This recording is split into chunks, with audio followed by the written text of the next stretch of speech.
Hi, Bob. How are you today? Good. I'd like to ask you a few questions. One question is, how did you get started in the autism field? It was back in, I got started in the autism field. oh, Remember, you have to repeat the sentence. So I see. I have Uh-huh. to, okay. Okay. So do I already mess this up? That's okay. We're just going to delete this one.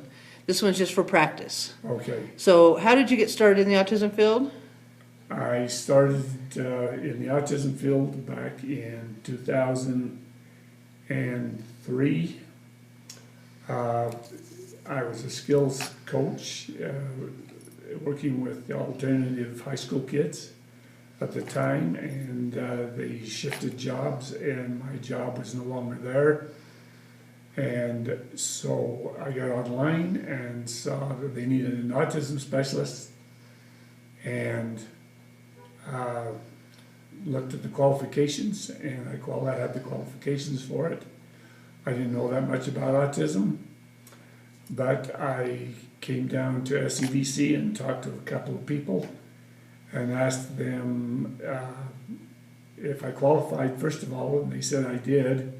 And I asked them, would you give me at least a year to learn what I need to know to get started with autism? And so that they said they would, and I made it a point to go see basically every child in the 6 districts that was on the autism spectrum, so that I could learn what the spectrum looked like and see what teachers were doing. And I went to many conferences and a lot of training, and that's how I got started with the autism.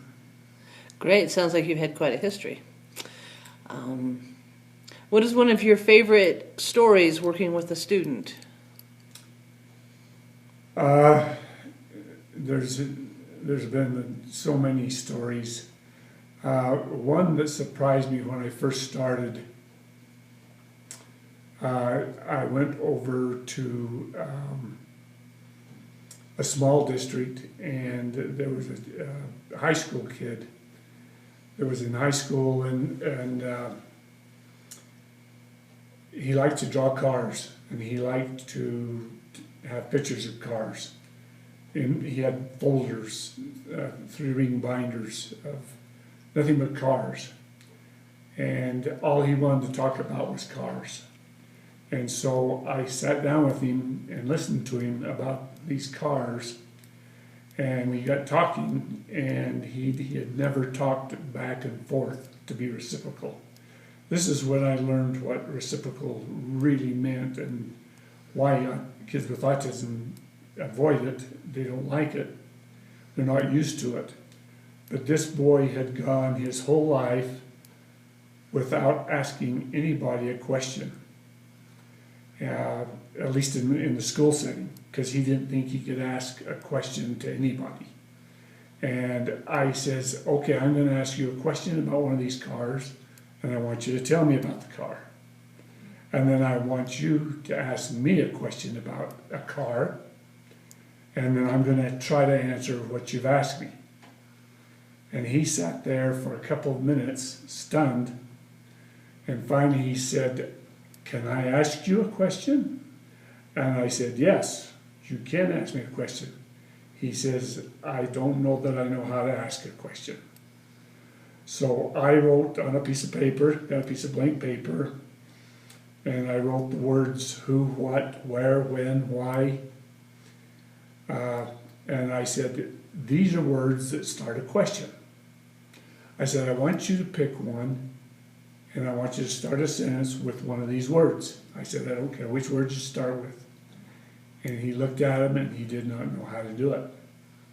So I picked a question, and I said something like, what year was this Buick made? And he told me, because he knew the answer. And now I said, now after seeing me do that, I want you can use the same question if you want, or you can make one up on yourself. Well, he went to the next car and just used the same thing. What year was this Ford made? And I told him, and his eyes just lit up, and he could not believe that he could ask somebody a question and they would answer his question.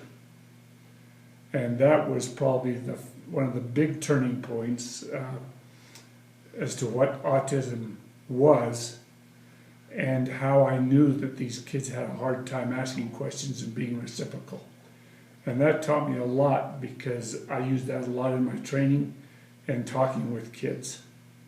And I found that over 50% of the kids that I've worked with probably have never asked a question in their life, which is terrible because that's how that's how we do it. Wow. That was good. That was good, Bob. Okay, well, speaking of questions then, let me ask you another one. What advice would you give to teachers then to help kids ask more questions?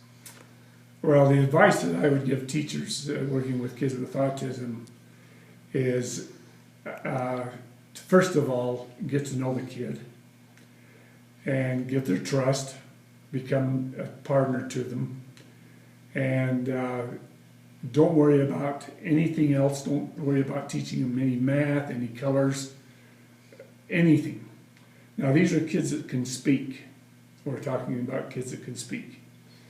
And I would say you just start talking with that kid, asking them questions like I was talking about. And while you're on the floor playing or whatever you're doing, have them start asking you questions. But the interventions that I would use would be just spend time communicating with that kid the best you can and to get the kid to communicate back to you any way they can. Be it they write the answer down, whatever they can do to get the answer back to you.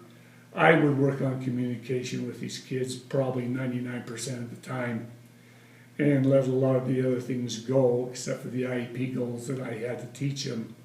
But you'll be amazed at how fast and how far these kids can progress when they find out that they can communicate and that they can ask questions. No one's going to be mad at them. They don't care what kind, you don't get mad at them about what kind of question they ask. It could be silly, it could be inappropriate, but you just talk to them very frankly, and that's what I would do as both a parent and as a teacher. Is I would use communication any way that you can to move these kids along. So, Bob, what are you going to do with yourself now?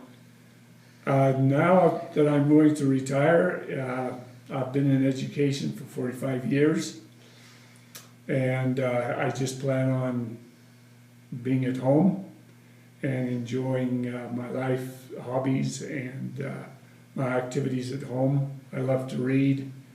I love to walk. I love to just do chores, small chores. I don't like any heavy work anymore. I plan on working with my wife a lot at her event center with the weddings and so on.